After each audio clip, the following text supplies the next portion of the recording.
Hi, 7th graders. We're on lesson 10.1, which starts on page 528 in your textbook.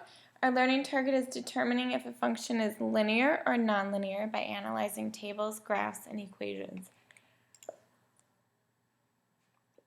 A linear function, if you can remember, we've talked about linear functions, and we've found the slope of them, and we've written equations, or we've written linear equations in slope-intercept form. So linear functions have constant rates of change and generate straight lines when graphed. Nonlinear functions do not have constant rates of change and do not generate straight lines when graphed. So if we look at these tables that have values of x and y, and we find the rate of change, we can see that the x values are going up by 2 every time, and the y values are going down by 15. So if we were going to find the rate of change, we would take the change in y over the change in x, and our rate of change, or our slope, would be negative 15 halves. So we know that as x increases by 2, y decreases by 15 each time. Therefore, the rate of change is constant, and this function is linear. Okay, for this one, we can see our x's are going up by 3 every time, but our y's are changing at a different rate. So as x increases by 3, y increases by a greater amount each time. The rate of change is not constant. Therefore, the function is non-linear. Okay, so it needs to be the same for all the x values and the same for all the y, or it needs to be changing at a constant rate. All right, take a moment and pause me and figure out A and B, if they're linear or nonlinear. So we know that y is going down by 4 every time with every value, and we can see that it's going up by 5 each time. So we know that our rate of change is 4/5, and because it's going up, our x's are going up by 5 every value, and our y's are going down by 4 every time. We know that it is linear. Okay, here we're going up by 2, and then here up by 2, but then we have up by 6. So they're different. Already I can see that it's different, so we know right away that it's nonlinear.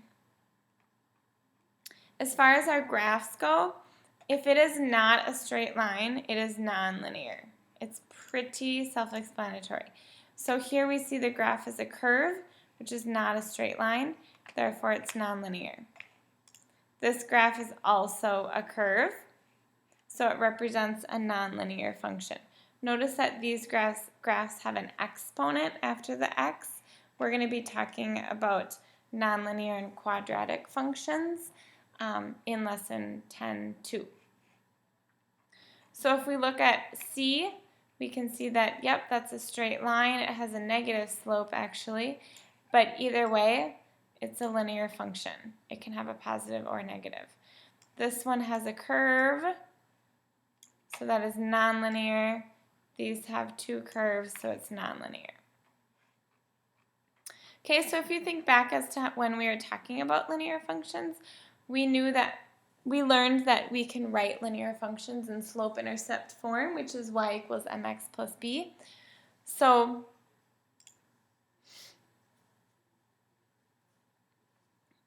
we know that if any equation can be written in the form y equals mx plus b, then it is linear. So y equals x plus 4 is the same as y equals 1x plus 4, which it says right down here. So therefore, it's linear.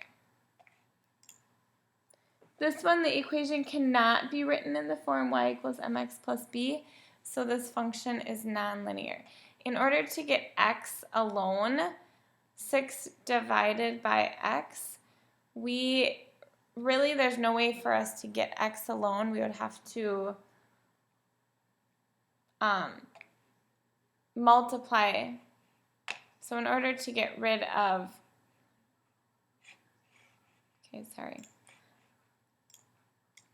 we could rewrite it like this to get rid of our fraction, because x over x would cancel each other out. So then we would have x, y equals 6.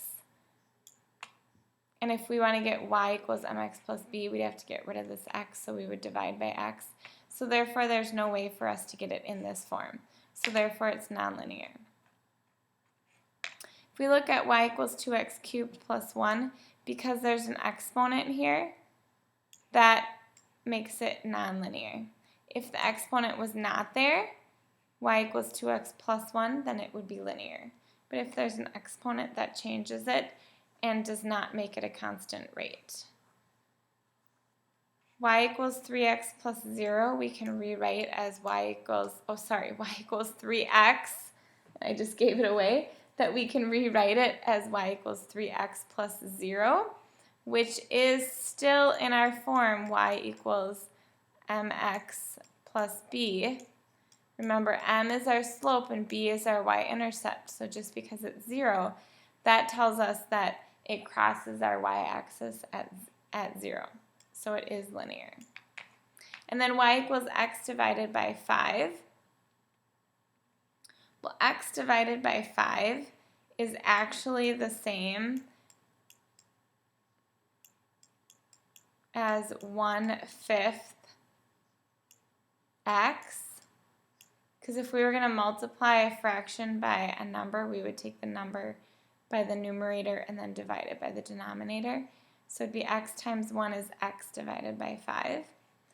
So y equals x over 5 we can rewrite as y equals 1/5 x plus 0, which now does fit. 1/5 is our m, x plus, and then b is our 0.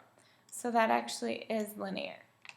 So notice the difference. Here x is on the top, so we can add a 1, and then we know that we can pull out the 1/5 and make it 1/5 x.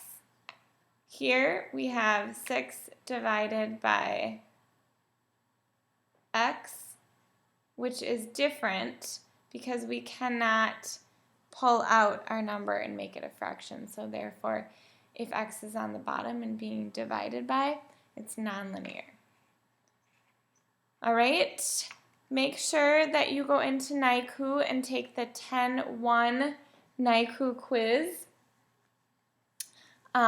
Also, make sure you look in your book if you have any other questions, and make sure you bring your notes to class, and I will see you tomorrow.